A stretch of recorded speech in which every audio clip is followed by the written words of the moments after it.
क्रांती news, आवाज सर्वसामान्यांचा।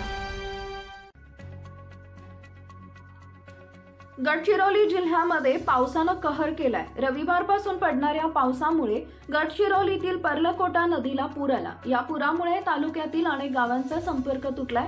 पुराचे पाणी अनेक गावांमध्ये शिरले असून भामरागडमधील घरे, दुकाने आणि शेती पाण्याखाली गेली आहेत। या पुरामुळे गडचिरोलीतील जनजीवन विस्कळीत झालंय। गडचिरोली जिल्ह्यातील अनेक भागात रविवार सायंकाळपासून जोरदार पाऊस पडत आहे।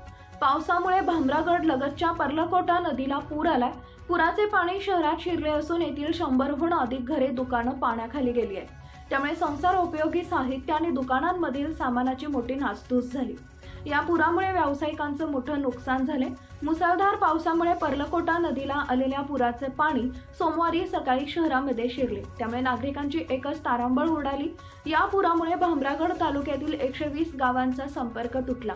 पुराच्या पाण्याने अनेक गावांना वेढा घातला। या पुरामुळे नागरिकांना सुरक्षित स्थळी हलवण्यात आले। पुराची स्थिती लक्षात घेता नागरिकांना सतर्क राहण्याचे आणि काळजी घेण्याचे आवाहन जिल्हा प्रशासनाकडून करण्यात आले। महाराष्ट्र क्रांती न्यूज साठी मुख्य संपादक प्रकाश बागुल।